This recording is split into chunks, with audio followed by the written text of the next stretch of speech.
Cristiano Ronaldo, vai embora Cristiano Ronaldo, bateu, gol. Balotelli, Aguero! Posse de bola para Portugal, vai Éder, chuta!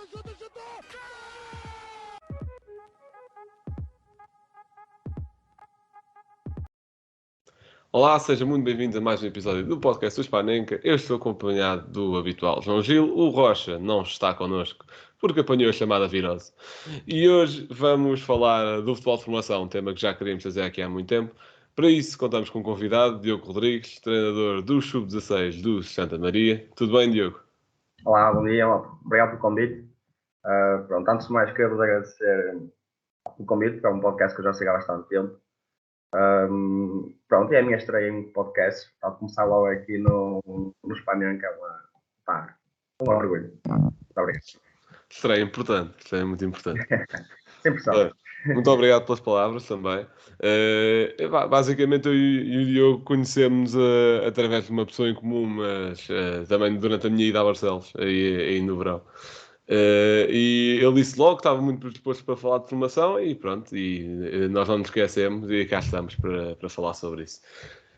Diogo, gostaria de abrir, antes de começarmos a falar do futebol de formação em si, cada um de nós falar um bocadinho da experiência que tem com o futebol de formação, o que é que já fez, o que é que não fez, começando por ti, que é para as pessoas também terem o contexto de, basicamente, o conhecimento de causa que nós temos. Portanto, conta-nos um bocadinho do teu percurso no futebol de formação.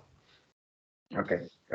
Pronto, ainda sou bastante novo, ainda tenho um percurso muito recente. Eu tenho 25 anos, estou agora a concluir o nível 2, a fazer o estágio. Comecei no São Maurício, porque eles abriram as portas para o futebol de formação, na altura tinha 20 anos. Comecei logo com os iniciados. Fiz lá uma época com essa equipa dos iniciados e tive convite para o Santa Maria. E estou já na terceira época a representar o Santa Maria. Primeiro no escalão de iniciados. O ano passado, com a geração de 2006, na equipa dos juvenis B. E agora com a equipa de juvenis A. Se fazer uma correção em relação ao que falaste há bocado, que não está, é com os sub-17, o ano passado sim, estávamos com os sub-16, agora passamos acompanhamos a geração agora para os sub-17, de Santa Maria.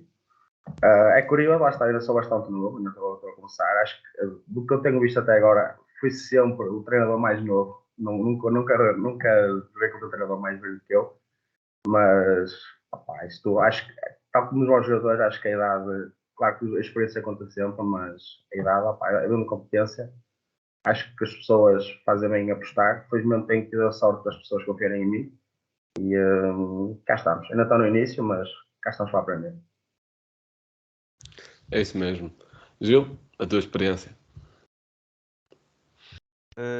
Olha, em futebol de formação não tenho experiência absolutamente nenhuma. Nunca joguei profissionalmente ou futebol de formação. O máximo que eu jogava era aquelas peladinhas na escola e assim de vez em quando. E também só comecei a ver futebol há relativamente pouco tempo, há cerca de 4, 5 anos talvez. Portanto, eu sou o que se costuma chamar um treinador de bancada. Que se inspira no que dizem comentadores, jornalistas e outros treinadores. É isso que eu percebo de futebol, não tenho experiência mesmo profissional no futebol de formação. E não há problema nenhum, é só para as pessoas terem um bocadinho de contexto. E já agora, dar a nota que nas tais peladinhas que o Gil disse levava muitos golos meus. Continuando. Não sei. Continuando. Quanto a mim, a minha experiência com o futebol de formação, eu, enquanto jogador, só fiz um ano no ADCEL, quando tinha 12 anos, portanto.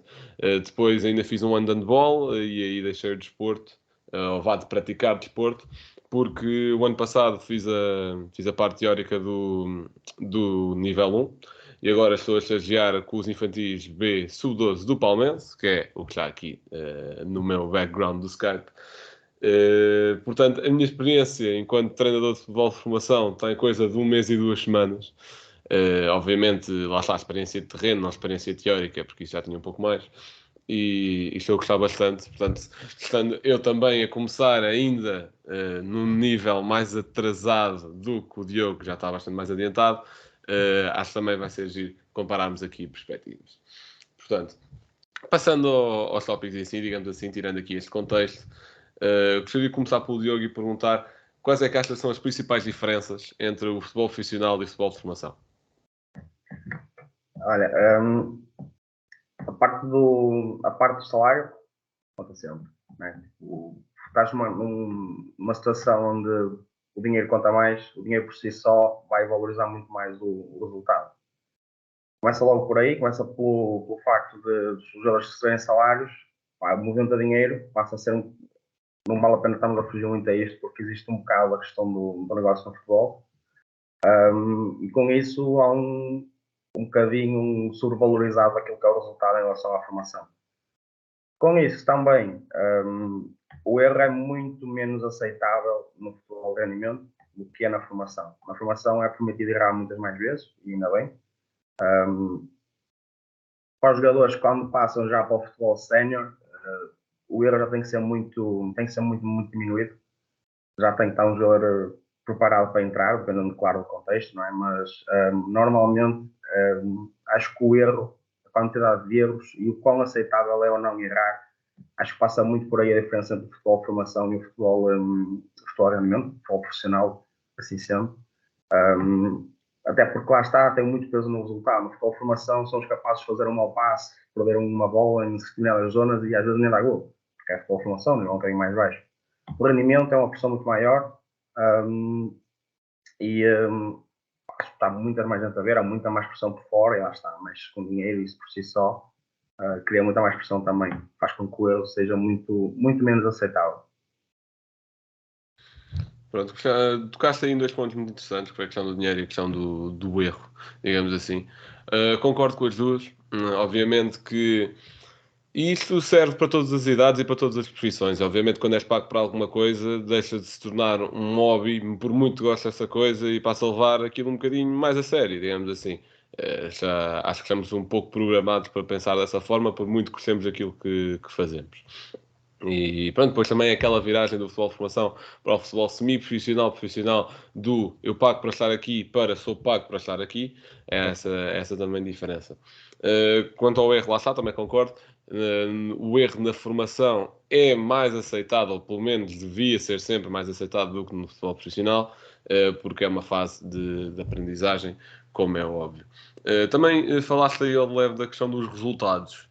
Eu acho que aí, infelizmente, não há grande diferença quando devia haver. Eu acho que, se já no futebol profissional, às vezes, em certas situações, e é preciso analisar muito bem o contexto, claro, o resultado já é sobrevalorizado em certas vezes, então no futebol de formação, onde o suposto é evoluir os jogadores, aí é sempre, eu acho que ainda é muito sobrevalorizado neste país, pelo menos. Obviamente que eu não estou a dizer que obviamente, se der para evoluir os jogadores, taticamente, tecnicamente, mentalmente, e ao mesmo tempo criar uma equipa forte, der para lutar por coisas, claro que sim, criar uma mentalidade vencedora nos jogadores, claro que sim, mas acho que essa não pode ser, digamos, o mote. Gil, quais é que achas que são as principais diferenças de alguém que vê de fora, digamos assim? Certo, a minha ideia é de que no futebol de formação se treina muito mais aspectos mesmo do jogo de futebol, ou seja, posicionamento, abordagens, passes, a parte técnica também se calhar é muito mais tratada com profundidade, desmarcação, remates. Acho que isso é a grande diferença, porque depois, quando olhamos para o futebol profissional, acho que se treina mais a parte tática, ou seja, colocar as ideias do treinador em funcionamento, ou seja, mesmo a parte de como é que se vai jogar, o sistema tático, as nuances entre os jogadores. Eu acho que essa parte se trata mais no futebol profissional, até porque o treinador tem as suas próprias ideias, enquanto na parte do futebol de formação é mais uma abordagem de preparar os jogadores para chegarem a um bom nível, a um bom nível técnico e bom nível físico ao futebol profissional. Penso que seja mais ou menos isso. Sim, é uma forma de ver a coisa. Eu acho que em traços gerais também concordo com essa questão. De seguida, quais são os principais problemas do futebol de formação ainda existentes em Portugal? Posso começar eu agora. Da minha parte, e do que eu sei, porque lá está, em termos de carreira minha ainda é muito curtinha, Do que eu sei, em primeiro lugar, da parte do treinador, digamos assim, ou de coordenadores, mais nesse sentido, se ligar estritamente à formação, é que não dá para fazer vida da formação em Portugal ou é muito complicado. De forma a que, obviamente, que o futebol profissional tem uma certa primazia, mas não sei até que ponto é que devia ser assim. Para isso era preciso aplicar N medidas da federação e das associações, pronto, não vamos entrar por aí agora, mas o facto é que não dá para fazer vida de futebol de formação em Portugal, a menos que saibas mexer muito bem e conciliar muito bem as coisas e que sejas muito bom naquilo que fazes. E se fores muito bom naquilo que fazes, provavelmente vais dar o salto para o futebol profissional e esta questão deixa de se pôr.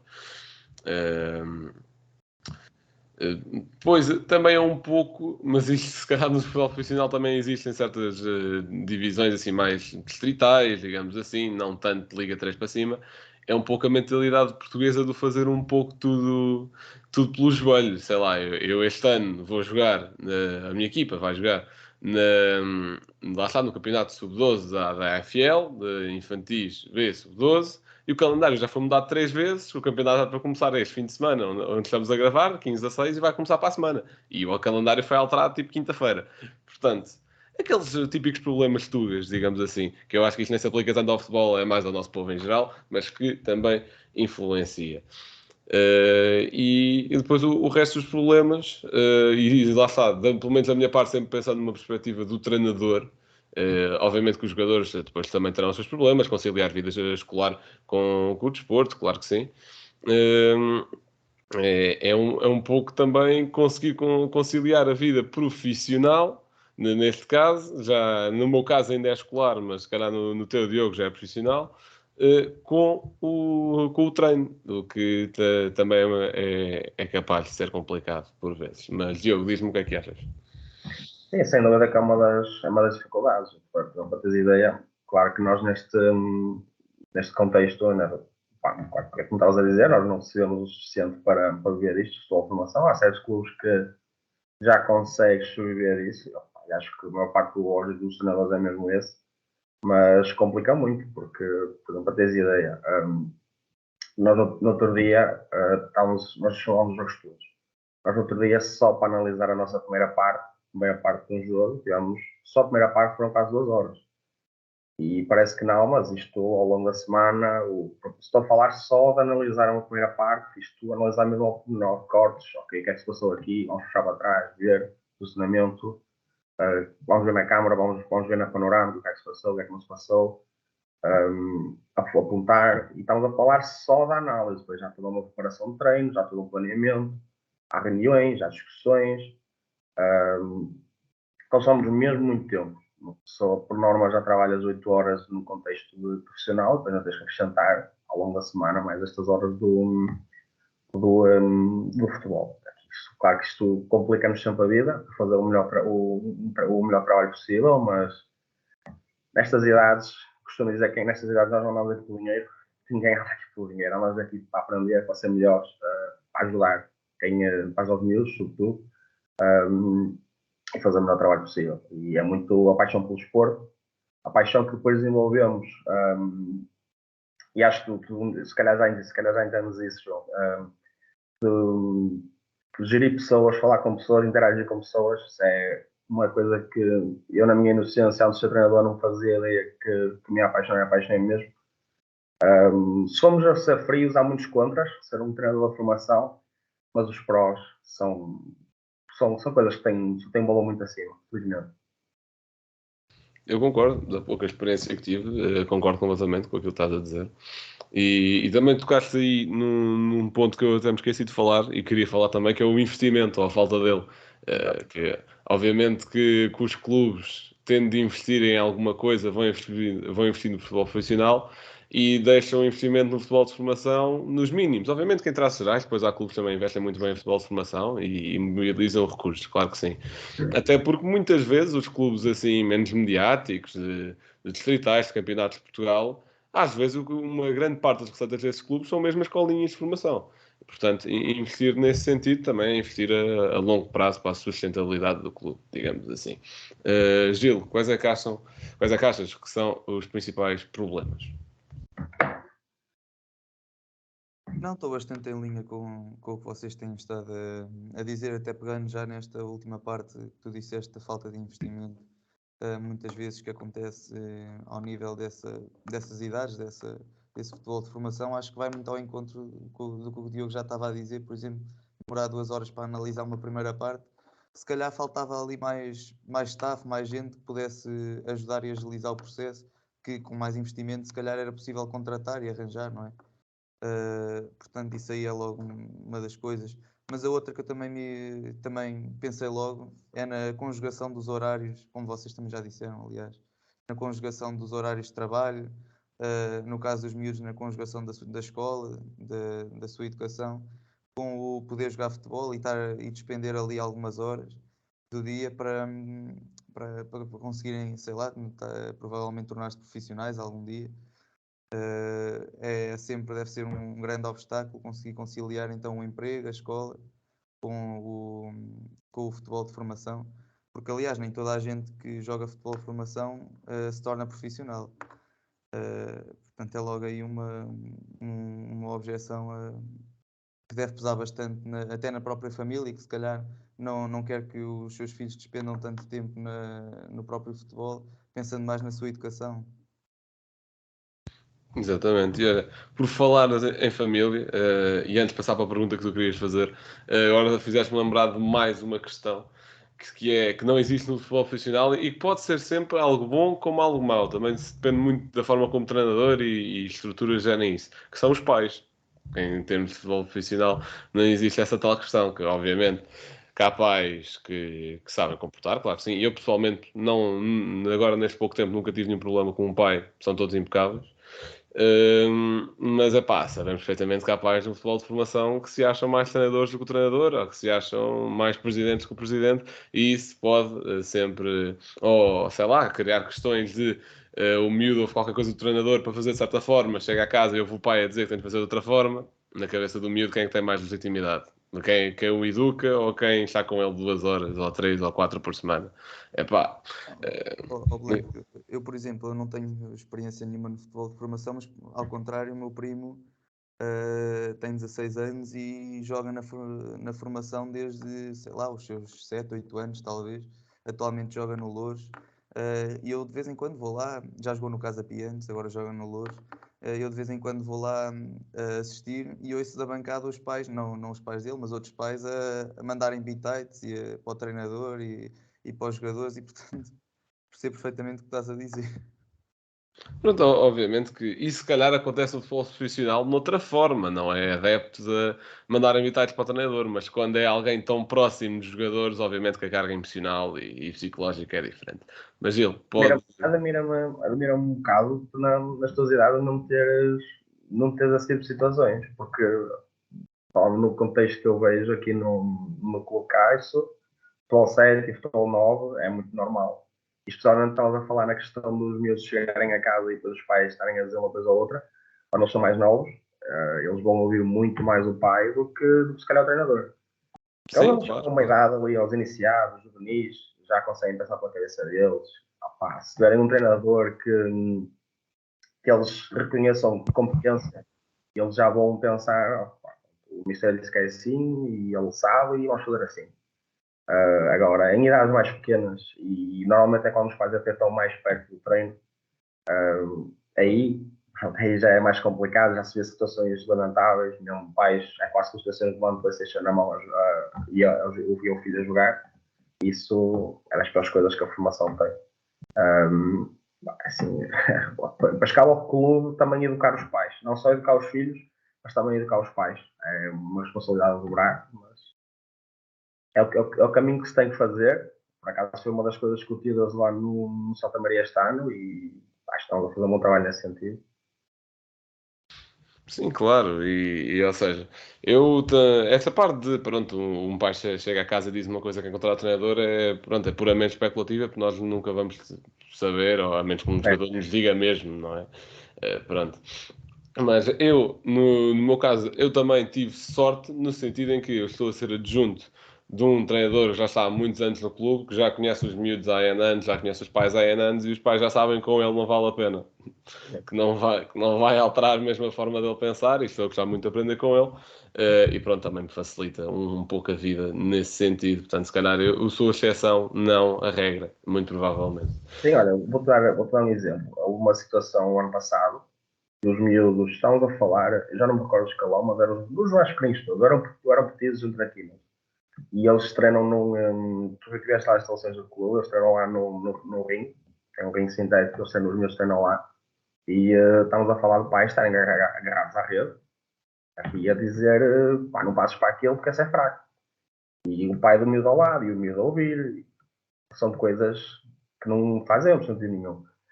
E os pais, eu não sei como é que cabe na cabeça deles, mas é o que é, e ele fez isso, e a partir daí ele, e há mais casos assim. E pronto, aconteceu com as medidas, sabemos que isso, pronto, isso eventualmente, estamos a falar do miúdo ouvir aquilo e vontade é que ele tem de ir ao próximo treino. Se calhar já não tem. Os pais veem aquilo e veem o clube a permitir. Se calhar já não tem vontade de levar ao miúdo outra vez, ou no ano a seguir já está, vai para um clube diferente. E foi preciso tomar medidas e foram tomadas. Felizmente as coisas têm corrido muito melhor, mas não deixa de ser algo triste, e um dos problemas da formação. Temos que educar não só os miúdos, mas também os pais. E às vezes o mais complicado de educar nem é os miúdos, é mesmo os pais. Exatamente, concordo plenamente. Gil, se quiseres passar para a pergunta que querias fazer. Certo, portanto, é uma pergunta que tem a ver com a idade a que se deve começar o futebol de formação. Pronto, os miúdos começarem a ter mesmo futebol de formação a sério. Eu há algum tempo ouvi no podcast do Bigode à Benfica, ouvi um senhor, o senhor Carlos Manuel, que pronto, todos nós o conhecemos. Foi um grande jogador. Estava a dizer umas coisas que eu achei bastante interessantes. Estava a dizer que achava que se calhar atualmente começa-se a trabalhar aos 5, 6 anos, é mais ou menos isso, não é verdade? Pronto, começa-se a trabalhar no futebol de formação a essa idade e começa-se logo a formatar os miúdos a essa idade, ou seja, no sentido de vai-te posicionar, vai para aqui, faz este passo, faz aquilo. E o senhor Carlos Manuel estava a comentar que na altura dele não era tanto assim. O futebol de formação começava a cerca dos 12 anos, 10, 12 anos. E que até lá eles jogavam muito aquele futebol de rua, com os amigos, um futebol muito mais descontraído, e que ele diz que acha que faz falta hoje em dia muito desse futebol, até porque reparamos bem, cada vez há menos jogadores com aquela característica de 10, aquela característica de médio criativo, que faz passes do estilo, por exemplo, de muitos jogadores brasileiros, tipo o Neymar, que finta, faz passes. Acho que está cada vez a faltar mais esse tipo de jogador. E será que o facto de começarem tão cedo a formatar os jogadores não terá alguma influência? Não seria talvez mais positivo deixá-los até aos 10 anos terem mais a experiência de futebol, mais livre, talvez? Sim, para nós no Santa Maria eles começam, tenho ideia que é mesmo a partir dos 5. Há já escolas de formação que os fazem a partir dos 3. Mas assim, eu não passei por esses escalões da base, e é uns arrependimentos que tenho, gostava de ter passado, mas estou de acordo contigo. Acho que era mesmo uma questão de criar ali um contexto mais próximo possível do futebol de rua, que hoje em dia tanta falta nós sentimos dele. E meter-nos a jogar 2 para 2, 3 para 3, 4 para 4, joga. A única parte que eu aceito do posicional é para não ser aqueles jogos que a bola vai para um lado e uns minutos todos atrás da bola. Era o único momento que eu me imagino, ok, então se calhar aqui vou tentar que eles entendam um bocadinho uma coisita ou outra, mas nem chatear muito, não tem que estar a dizer, olha, tu és defesa, tens de fazer isto, não é nada disso, é uma questão de calma, não vale a pena estarmos aí todos para a bola, organizar minimamente para aquilo depois ser jogável e ser uma coisa que, pronto, que tenha algum armamento. Mas de resto, a partir daí, acho que enquanto for futebol 7, a nível de posicionamentos, acho que tem sempre um válido para deixá-los jogar. São benjamins, já ali infantis já se começa a incluir um bocadinho, porque depois passamos para o futebol 9 também, já se começa a incluir um bocadinho a parte mais tática, conceitos básicos.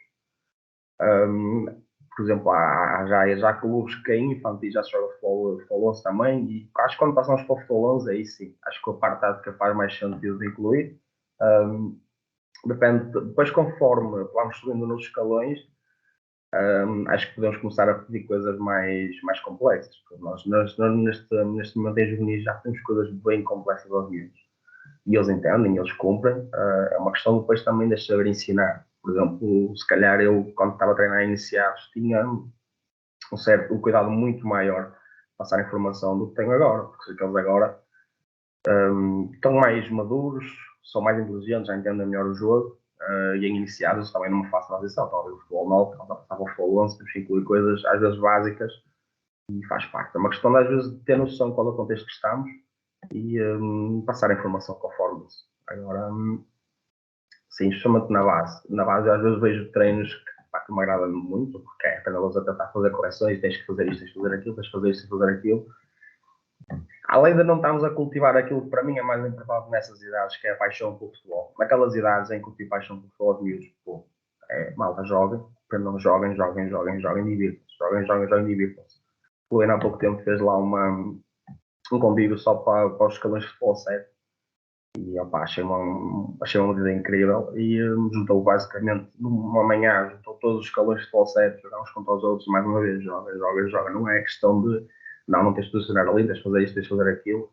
A partir dali, talvez dos infantis para cima já faz um bocadinho mais sentido e a partir daí, conforme se vai subindo, aumentar também a exigência e a informação que se passa para eles. Para mim isso faz sentido. Certo, concordo. Blanco, não sei se queres também dizer alguma coisa sobre este tema. Sim, quero, porque por acaso nos últimos tempos tenho pensado um pouco com isso. Eu discordo no sentido em que quanto mais cedo começares, mais formatado ficas. Porque eu acho que isso depende. Eu acho que até podes começar no futebol para aí aos 3 anos e chegares aos 12 e não estar formatado. Depende muito da malta que apanhares nesse processo. E depois isso também tem a ver um pouco com o estilo do treinador. Porque o treinador, e pronto, e agora falo na minha perspectiva, obviamente que é frustrante quando tentas passar alguma ideia e pronto, a equipa não o faz. Só que uma coisa que os treinadores têm de perceber, e lá está outra vez, se calhar aprende-se um pouco com a mentalidade portuguesa e é um bocadinho mais difícil de entrar, é que os treinadores não controlam tudo. Não dá para controlar tudo. Há jogadores no futebol de formação, há treinadores, aliás, no futebol de formação, que acham que estão a jogar FIFA e que têm de tomar as decisões todas pelos jogadores. É impossível. Mesmo, não dá para estar lá dentro a tomar decisões por eles e lá está. Falaste muito dessa questão do futebol de rua. O futebol de rua era basicamente todos à molhada, vamos todos jogar. O que para cultivar gosto pelo desporto é excelente.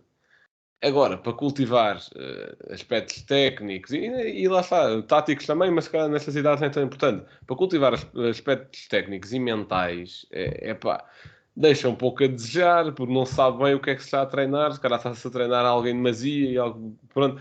Eu prefiro treinar sabendo o que se está a treinar, havendo uma evolução controlada. E isso não é obrigatoriamente estar a formatar. Lá está, depende do que se faz. Depende muito um jogador vai para cima do outro num treino, por acaso perde a bola. Há treinadores que vão pensar, ok, está a ir de 1 para 1, está a tentar forçar alguma coisa e depois podia soltar o último passe que treino do jogador. O outro está a pensar, o que é que estás a fazer? Tens de jogar simples, passa para trás. E isso sim é formatar um jogador. E isso sim, e lá está, e pega-se muito neste exemplo que é o mais fácil, é o da finta, do drible, mas pode-se pegar num tipo de exemplo qualquer, pode-se pegar numa tentativa de passe a 50 metros, que podia isolar um jogador, falhou o passe, joga simples, qual é que é a necessidade, blá blá blá. Muitas vezes os jogadores, que estão especialmente nestas idades em que ainda estão a explorar o jogo, etc., muitas vezes eles inventam e complicam demasiado, como é óbvio. E sim, o treinador tem de dizer, simplifica, não vale a pena estares a tentar isso. Mas quando se reconhece qualidade de leitura de jogo, de técnica, para um miúdo tentar executar algo do outro mundo, deixa-o tentar. A menos que seja uma final importantíssima, ele seja inventar só por inventar, deixa-o tentar. Porque aqui o mais importante não é tanto ganhar, é o aspecto onde o Diogo estava a bater muito, que é cultivar o gosto pelo desporto, sempre. que eu acho que é muito importante. E o Diogo também falou mais de quando é que se pode incutir esse tal conceito tático com mais afinco. Eu concordo, em transição para o futebol 11, também há muita coisa que se pode ir fazendo já no futebol de 7, mais em termos de tática individual, digamos assim, de posicionamento individual. Acho que em termos coletivos também se pode fazer muito no futebol de 7 e no futebol de 9, como é óbvio, mas acho que é mais importante no futebol 11. Acho que aí acho que antes disso o que ganha jogos é mesmo mentalidade e técnica. Pode ser tática, como é óbvio, mas numa menor importância, digamos assim. Deixa-me só interromper daqui. Força. Eu concordo com o que estás a dizer, mas vou aproveitar para acrescentar. Eu acho que, por exemplo, não é aceitável quando chegas ao futebol 11 e já tive casos assim, ter miúdos que não sabem fazer uma recepção orientada, mas sabem posicionar-se no campo. Isso é sinal que alguma coisa para trás foi completamente invertida e muitas vezes é invertida em função de resultadismo. O resultadismo, para mim, em grande parte das vezes, é quando o treinador quer ser protagonista e só se importa com ganhar. As duas, ou não é competente o suficiente para ensinar este tipo de coisas, ou então só se importa com ganhar. E pronto, isso depois reflete-se nos miúdos, porque não sabem conceitos básicos que lá está, devem aprender no futebol 11, no futebol 7, desculpa. E depois, quando chegam ao futebol 11 e já tens que passar para a parte mais tática, curiosamente, eles, a maior parte deles já sabem fazer, como é que tem que posicionar, quando é que tem que fazer, sair da posição ou não, baixar, subir. Mas fazer uma recepção orientada não sabem. Mas tive um defesa que não sabia defender um para um, em juvenis. Isto são questões que é complicado, tens que aprender isso muito antes. E de repente estás já no contexto do 11 e tens tudo para aprender ainda, mas é olhar para trás e perceber que alguém falhou com aquele miúdo. O miúdo não tem culpa nenhuma, alguém falhou com ele. E pronto, infelizmente são coisas que acontecem e faz parte. Quem anda neste mundo faz parte, sabe que os jogadores vêm de contextos diferentes, realidades diferentes, e às vezes é mesmo entender a realidade.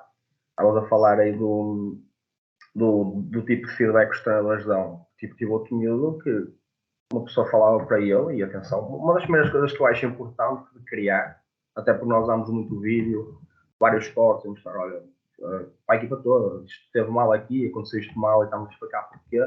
Primeiro é que criar um contexto de malta, o erro é aceitável. É coisa mais aceitável se estão dentro do campo, o erro faz parte do jogo. Eles vão cometer erros todos os jogos. Eu que estou fora vou cometer erros também, faz parte. Agora, usar o erro como um bocado como um feedback. Ok, fizeste mal aqui, vamos entender porquê e vamos aprender com isso. E criar este contexto. E houve miúdos que chegaram à minha beira e eu, na primeira vez, eu normalmente dou um feedback super calmo, super relaxado, como estou a falar agora, para não tentar passar uma ideia de crítica dura ou assim. E tive miúdos que, quando eu dizia alguma coisa, baixavam logo a cabeça. Uma pessoa começa a pensar, ok, que contexto é que este miúdo vem? Ele não era aceitável errar do contexto onde ele estava. E é mais uma coisa que tens de tentar alterar e fazer-los perceber o que eu estava a dizer anteriormente. O erro é aceitável, o erro faz parte. Porque quando eles têm essa pressão sobre o erro, quando eles erram no jogo, a frustração cresce. E a frustração cresce, a parte emocional toma conta dele e o miúdo deixa de existir no jogo. E são pequenas coisas que são muito importantes que devem vir da base, quando digo da base, o futebol 7, o futebol 9, que para mim são os escalões mais importantes na formação dos miúdos. Isso deve ir de trás. E eles chegam ao futebol 11 bastante incompletos nesse tipo de coisas, infelizmente. Sim, concordo totalmente. Lá está, não tenho uma experiência que me permita dizer que já apanhei um desses casos, mas concordo com o que estás a dizer e isso é que existe. De seguida, passando para uma pergunta que nos foi deixada pelo Futebol 120, um projeto que também nos é bastante próximo, e posso começar pelo Gil, que é: quais são os benefícios da criação de equipas B ou de campeonatos como a Liga Revelação? Ele tinha feito a pergunta um bocadinho ao contrário, ou seja, ele tinha perguntado qual é que foi o benefício da reintrodução de equipas B em 2012, eu adicionei aqui também a Liga Revelação, que acho que também é um ponto importante. Portanto, Gil, força. Bem, eu acho que essa aí é a fase ideal para maturação dos jogadores antes de uma competição mais mesmo profissional, mas pronto, o escalão principal das competições. penso que essa aí é aquela fase em que o jogador ainda não está pronto para ingressar numa fase mesmo profissional, do escalão principal, mas que também já não tem idade para estar nos júniores. E já não, pronto, já está acima do que os júniores são capazes. Portanto, eu acho que é uma excelente competição para rodar jogadores, para os colocar em contextos mais próximos do que vai ser o escalão principal. Ensinar-lhes, pronto, dar-lhes mesmo habituação, dar-lhes rotação, permitir que eles aprendam também taticamente bastante, porque nessas ligas já se sabe que é completamente ligas mais táticas.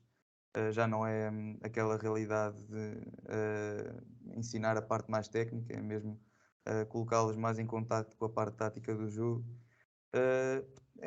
Basicamente é isso, são ligas de adaptação e de preparação para o que vai ser o escalão principal e provavelmente a sua carreira profissional como jogador. Certo. Diogo? Sim, completamente de acordo. Acho que no passado dos júniores para o futebol sénior é um degrau muito grande. E acho que faz todo sentido ficar nesse grau e dividi-lo em degraus mais pequenos. E acho que é aí que tantas equipas viram, como especialmente a Liga Revelação, tem sido uma vantagem enorme no futebol português. Criar um degrau mais fácil, até porque de júniores para séniores acho que há uma taxa muito grande de desistência. E é um salto muito grande. Passado um contexto de júnior, e por exemplo, eu falo no contexto que estou, passado um contexto de júnior para sénior, já é um salto grande. E não é que a Seleção também não está sequer no campeonato profissional, mas já é um salto grande. E isso retira muito sucesso ao jogador que passa dos júniores para séniores. Ter ali um patamar pelo meio, o próprio clube já temos um escalão sub-23 também um pouco, não sendo a revelação, como é óbvio, mas um patamar intermédio acho que é fundamental para os jogadores desenvolverem e conseguir estarem prontos para o contexto de cena. Felizmente o clube também trabalha muito nesse sentido. No ano passado foram 4 ou 5 miúdos que começaram a época nos sub-23 e terminaram a época com os séniores, havendo esse tipo depois de contexto criado no clube para esses miúdos terem sucesso. Acho que é aí que faz todo sentido. Estão as coisas a funcionar tanto na mesma página, acho que os benefícios são enormes. Olha, tu falaste aí digamos, de uma analogia que eu gosto bastante, que é a questão dos degraus. Digamos que começar no futebol, vamos dizer, aos 5 anos e chegar até aos séniores é querer ir de um ponto X que está no rechão e no ponto Y está para ir no quinto andar. Uma linha assim na diagonal. Há esse caminho e depois, pronto, há uns anos havia para aí 2 degraus entre esse caminho, o que é dificílimo. Queremos subir, e isto agora mesmo fisicamente, imaginando fisicamente, estamos a tentar subir uma escada com 2 graus com esta altura que eu acabei de dizer. Não é possível. Quanto mais partido for esse percurso e quanto mais degraus houver, eu acho que melhor. É essa a questão com a introdução de equipas B, é essa a questão com a Liga Revelação, é essa a questão quando se introduziu o futebol 9 para lá está, fazer alguma distinção entre o futebol de 7 e o futebol de 11. Portanto, os jogadores já estão mais envolvidos para o futebol do que o futebol de 7. Portanto, podem jogar no campo maior, como ligas maiores, porém, futebol de 11, se calhar ainda é um bocadinho puxado, lá, vamos criar outra coisa. Eu acho muito bem. Eu acho que quanto mais degraus, entre aspas, houver, melhor. Se um jogador conseguir saltar logo 5 ou 6 graus à frente e subir de um escalão para 3 escalões acima muito rapidamente, só prova que o jogador é incrível e que tem 2 pares de pés, ou melhor, 2 pés abençoados. Pronto, é nesse sentido. Eu acho que essa questão de dividir e tornar a transição cada vez mais fácil também passa um pouco por aí. E agora passando para a última pergunta dos tópicos, assim propriamente ditos, quais é que achas que são as melhores medidas para criar espírito de equipa no futebol de formação? E eu passo a explicar o porquê da pergunta. Porque no futebol de formação, pelo menos eu sinto isso, e eu sinto que a equipa onde eu estou tem um bom espírito de equipa. Porém, eu sinto que eles fora do treino, como são muito jovens ainda e não têm independência, fazem poucas coisas juntos. Lá está, a ir para os jogos é sempre cada pai a levar, como é óbvio, a sair a mesma coisa. Pronto, às vezes há um ou outro que apanha boleia, mas é raro. Pronto, e depois com a escola também não tem muitas atividades, não tem muito tempo para atividades de fora, e quando tem é sempre remotamente, é sempre online, lá está, também são gerações novas. Daí eu te estar a perguntar como é que se pode superar estas barreiras, digamos assim.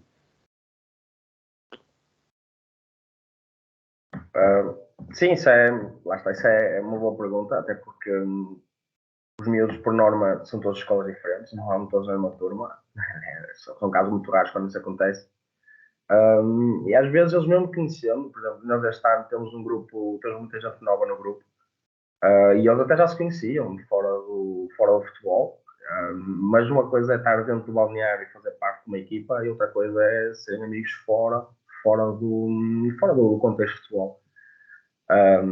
E às vezes é uma questão deles se conhecerem melhor, criar contextos para que eles se conheçam melhor, porque o tempo que eles passam no treino para desenvolver esse espírito de equipa acaba por ser insuficiente. Justamente lá está, quando é um grupo que é novo. Tem muita gente nova, muita gente que vieram de clubes diferentes, contextos diferentes.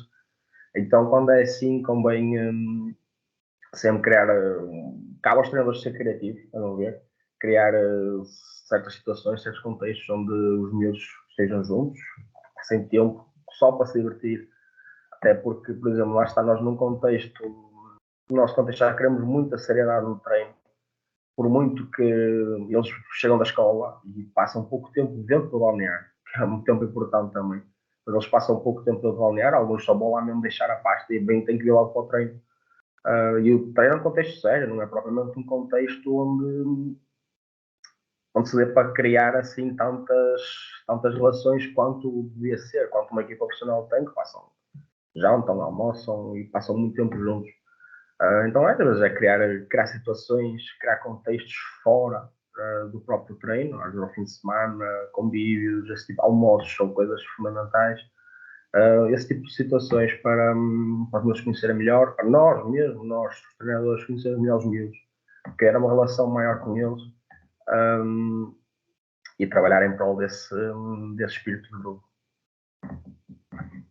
Gil, qual é que é a tua perspectiva pedagógica neste sentido? Não, concordo bastante com o que o Diogo tem estado a dizer e com o que tu também introduziste esse tema. Acho que é o principal, talvez, entrave, o problema do futebol de formação. Propostas para melhorar isso. Acho que o próprio clube pode fazer também algumas tentativas de aproximar os jogadores, por exemplo, depois do treino ou depois de um jogo, combinar um almoço com os miúdos todos a irem, pronto, para poderem conviver, para terem mais tempo para falar e divertirem-se também. Até podem convidar também os pais, não sei, isso aí se calhar estou a ser um bocado irrealista, mas parece-me.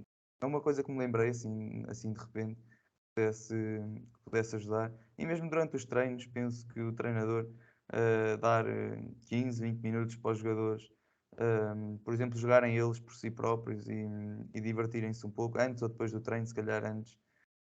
E depois disso o treinador então reúne os jogadores, não é? E começa o treino a sério, pronto, com tudo o que lhes quiser dizer e ensinar. Talvez fossem algumas propostas que eu acho que se calhar até seriam execuíveis de se fazerem. Pronto, concordo com a vossa perspectiva e acho que é um tema que dá para pegar de muitas formas, depende muito das equipas técnicas, depende muito dos clubes, depende muito dos pais também, como é óbvio, dos treinadores, e lá está, dá para pegar neste tema de muitas formas e de muitas perspectivas. Passando agora para as rúbricas, e como o Rocha não está cá, vou auto-introduzir o facto que é referente à última Youth League, que foi vencida pelo Benfica, um clube português, e o Benfica, quando ganhou, foi o 6º vencedor distinto e o 2º português. O Porto também já tinha vencido. Eu acho que isto passa um bocadinho a ideia errada. E digamos que é importante dizer que Portugal assim fica como o clube, o país com mais Youth Leagues, empatado com a Espanha, que o Barcelona já teve uma e o Real Madrid. Ou melhor, não, o Barcelona tem 2. Portanto, não, Portugal é segundo. Ok.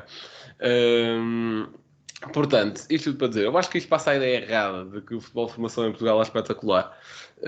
O que não é, tem muitas coisas boas, mas também tem muitas coisas más. E obviamente que os únicos clubes que dá para lutar nestas bandas, neste momento, de lutar por Youth Leagues, eu acho que até são só mesmo Porto e Benfica.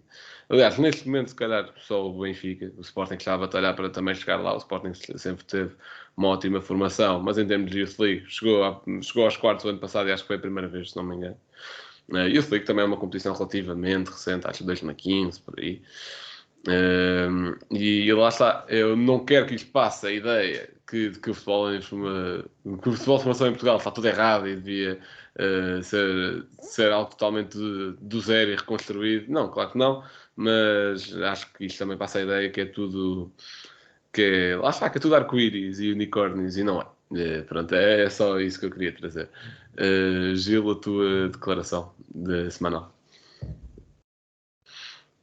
Certo, eu vou buscar aqui uma frase que ontem o treinador do Caldas disse após o jogo com o Benfica, que foi: hoje ganhou o Benfica, mas isto foi o futebol no seu estado mais puro. E eu queria aproveitar esta declaração para enaltecer o que fez ontem o Caldas contra o Benfica. Não só o Caldas e a equipa, mas o Caldas, adeptos, que encheram o seu estádio.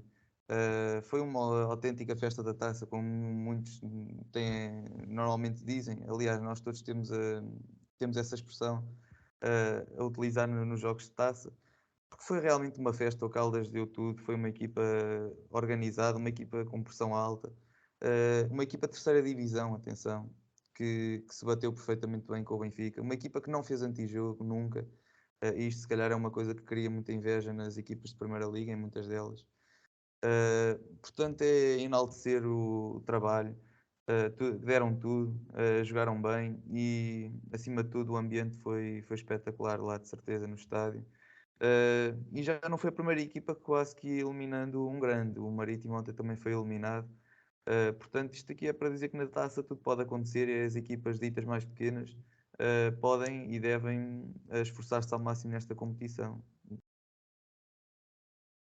Pronto, concordo, como é óbvio, foi um espetáculo a taça ontem, foi uma bela exibição do Caldas, a fazer inveja, lá está, equipas de Primeira Liga, por ter jogado com a identidade, a pressionar a equipa que está em primeiro no campeonato, a pressionar quase na grande área do Benfica, ou muitas vezes na grande área do Benfica. Eu acho que isso mostra muita identidade e que um treinador não deve abdicar das suas ideias quando a jogar com um adversário mais forte. Claramente aqui era mais forte.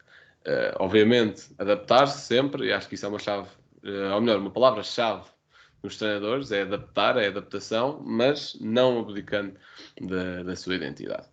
E com isso, resta agradecer ao Diogo por ter vindo aqui falar connosco, gostámos muito. Diogo, não sei se queres utilizar aqui este espaço para promover alguma coisa que estejas envolvido, não sei. Não, queria só aproveitar para, mais uma vez, para agradecer o vosso convite. É sempre um gosto falar de futebol e ainda mais de futebol de formação. Gostei muito da conversa e, mesmo assim, acho que fica muita coisa por falar. É daqueles temas para uma pessoa que ficava aqui horas e horas por falar. Vou pegar um bocadinho também no que disse o Gil e enaltecer o que fez o Caldas ontem, porque foi uma coisa muito incrível. O Caldas Clube, o Caldas Cidade, foi incrível mesmo. Acho que para mim, além do PSG, foi quem mais criou dificuldade ao Benfica este ano. Isso mostra muito, às vezes, pela coragem e a estratégia que eles colocaram, que faz parte do jogo e ficaram mesmo muito bem. Coragem acima de tudo. A coragem de querer ser o Caldas. Acho que foi aquilo que mais representou o clube. E acho que quem foi ao estádio, quem esteve em casa a ver e é adepto do Caldas, sentiu-se super bem representado. E quem é caldense há de ter um orgulho enorme no que viu ontem. Pronto, mais uma vez agradecemos aqui a tua presença, concordar com o que acabaste de dizer, como é óbvio. Quanto a coisas para dizer aí à malta, as votações para o prémio Pods vão acabar hoje, portanto amanhã quando tiverem a ouvir já não vale a pena, mas obrigado a toda a gente que votou, vamos ver como é que isso corre em novembro. De resto, é seguir-nos nas plataformas habituais, já sabem, subscreverem a newsletter também, textos todos os sábados, mínimo. Depois, quando alguém ainda precisa escrever, também vai lá dar um saltinho. E pronto, é isso. Muito obrigado por terem ouvido. Agradecer mais uma vez ao Diogo e até à próxima.